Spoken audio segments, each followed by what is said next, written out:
Now is Peter Schweizer, and we all know Peter. He's the president of the Government Accountability Institute and host of his own Drilldown podcast. By the way, his new book is out. It's a #1 New York Times bestseller. It's called Blood Money: Why the Powerful Turn a Blind Eye While China is Killing Americans. Anyway, Peter, always great to have you back. How are you, sir? I'm great, Sean. Always great to be with you. Thanks for having me. You know, the thing that really defines you in my mind, and this goes back to 2018 when you released Secret Empires, is the amount of research that goes into every one of your books and everything that you're doing at the Government Accountability Institute. I mean, you find this information. Nobody knew in 2018 that the whole issue of the Bidens and money that they're making in Ukraine and China and Romania and Russia, that it would be this big a story that it is now rightly become. A lot of it rooted in the hard work you did behind the scenes. And it even took a couple of years after you released Secret Empires for people to fully understand the magnitude of what actually was going on with the Biden family. I thought Tony Bobulinski in particular yesterday, shed a lot of light on this. No, I think you're right, Sean. And yeah, in 2018, I wrote the book. It was really my appearance on your radio and television programs that really brought it to national attention. And it does take time sometimes for these narratives, these stories, these facts to go out and be adopted by people and for people to see them. And I think Bobulinski did a fantastic job yesterday. I've met with him a couple of times. And the thing about Tony is he's not political.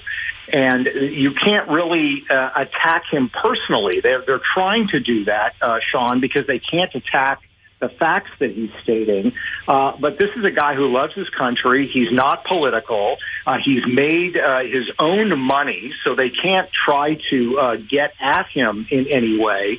And I think they see him as probably the biggest threat to winning this battle over the Biden crime family and exposing everything that they've done. It was a fascinating exchange with AOC yesterday, leader of the squad, as she was, asking Bobulinski to list the crimes. And then at one point she says, well, RICO is not a crime. And actually, it is a crime. It's codified at 18 U.S.C. 1961 to 1968. So she was wrong, but this exchange gets interesting. Listen. Did you witness the president commit a crime? Is it your testimony today? Yes. And what crime have you witnessed? How much time do I have to go through it? It is simple. You name the crime. Did you watch him steal something? Corruption statutes, RICO and conspiracy. What is the crime, sir? You specifically. You asked me to answer the question. I answered the question. No. RICO, you're obviously not familiar with. Corruption statute. Excuse me, sir. RICO is not a crime. It is a category. It's a category of crimes that you're then charged. You have charges. A long 100. You have charges. Sir, please want me to name the exact statute under RICO? Yes. I mean, there were numerous moments like this, but Bobulinski at one point didn't tolerate any of the BS. He said no evidence is being provided of any sort of wrongdoing by the president. And he just goes to Representative Garcia. That's just a blatant lie, and just laid him out flat. I mean, just like the exchange with Raskin. I mean, it was a beatdown. Yeah, it was, Sean. And if anybody, and I don't know who would, but if anybody had a mind to get legal advice from AOC, I guess they're probably not going to do that anymore, and that's a good thing. No, I mean, the Democrats have really attacked this two ways. One is kind of these ridiculous statements like AOC's that there's no crime that has been committed. No, that crime doesn't exist. The other one is to try to minimize and deflect Joe Biden's role. And Bobulinski was correct. When you look at RICO, when you look at conspiracy, when you look at these other crimes that Greg Jarrett and others have talked about on your program, Joe Biden's role is essential.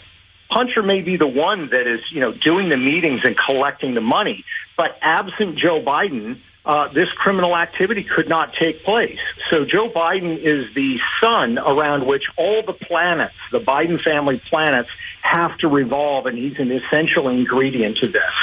And, what people have to realize, Sean, is, what is the precedent that's established here? If this is not a crime, if they're going to insist this is not a crime, where do we go from here? The next president, the president after that, the next vice president, the next secretary of defense? I guess according to their standards, it's okay for them all now to start, have their adult children take millions of dollars from the Chinese, performing those services in response, pay to play. It's apparently now all acceptable because they want to create the Biden rule, the Biden exception. And the fact of the matter is Tony Bobulinski was square on.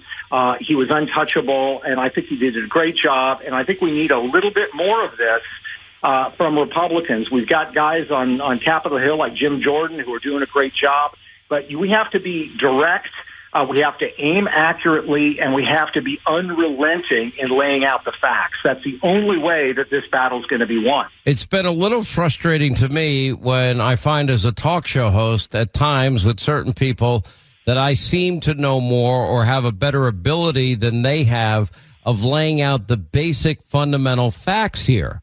And I thought Tony Bobulinski did this very successfully yesterday, on the issue of a meeting between Bobulinski and Joe Biden that took place, I think, at the, where was it? One of the famous hotel out in California. I forget off the top of my head.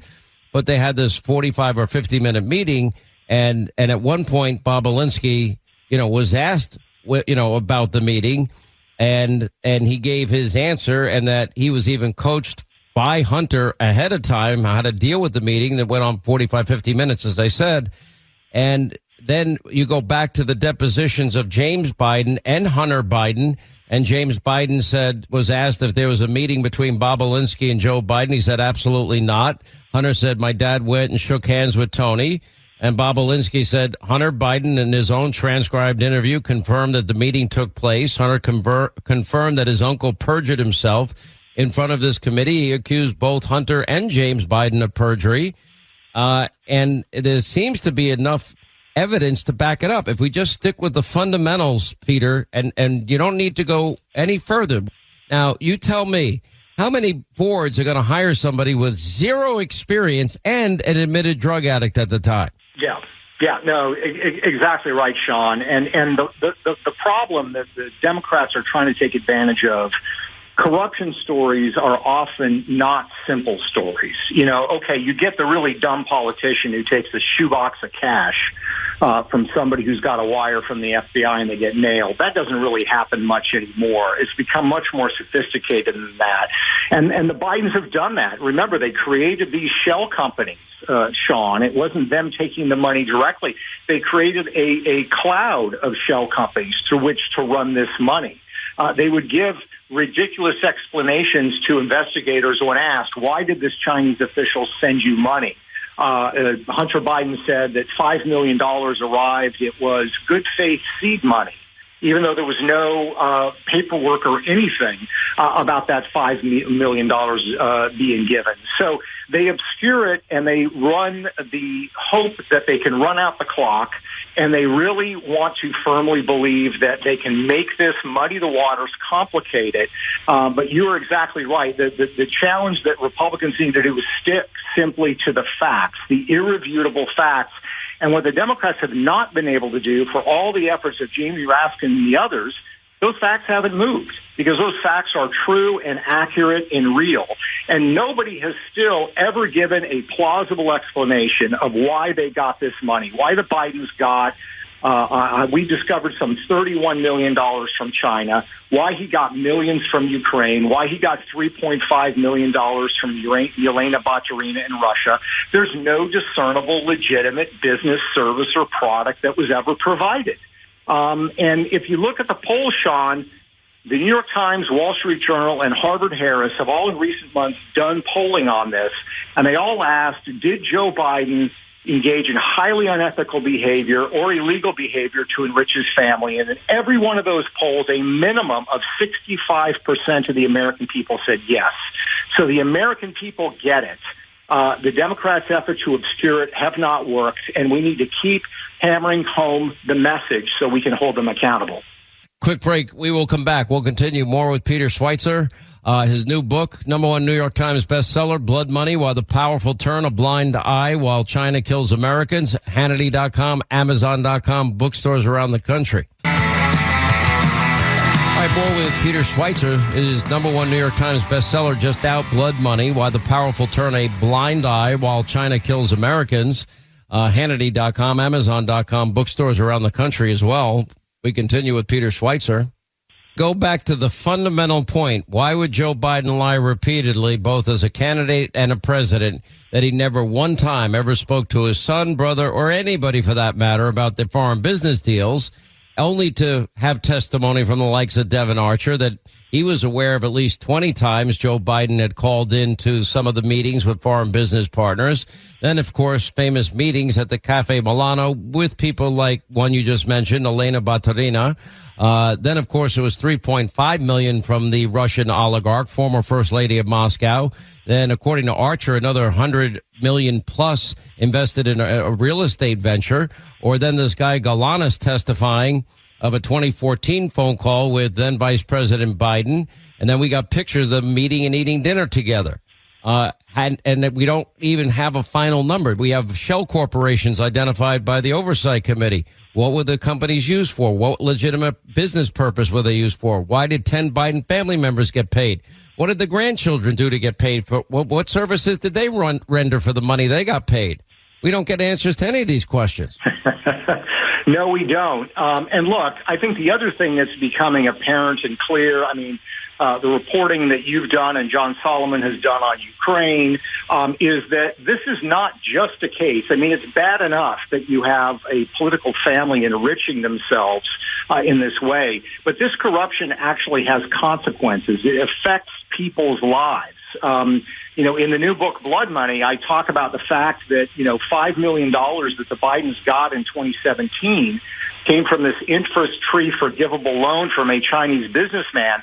That businessman happened to be, at the time, business partners with a guy who goes by the name White Wolf, who's the head of a criminal syndicate in China who helped set up the Sinaloa cartel in the fentanyl trade.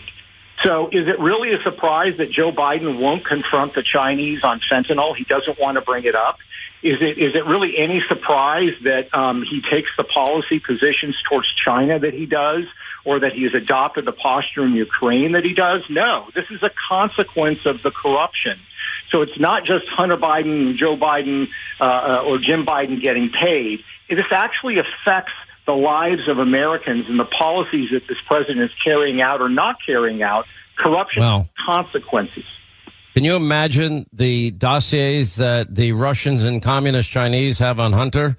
Anyway, Peter Schweizer, his new book is out, #1 New York Times bestseller. It's called Blood Money, Why the Powerful Turn a Blind Eye While China Kills Americans. I want to bring you back at a future date and talk about all the information about TikTok that you accumulated and what a real clear present danger it is. The information is eye-opening, to say the least. But anyway, we'll put a link on Hannity.com. It's in bookstores around the country, Amazon.com as well. Peter, congrats on another #1 bestseller. Well, thanks so much, Sean. Thanks so much for having me on.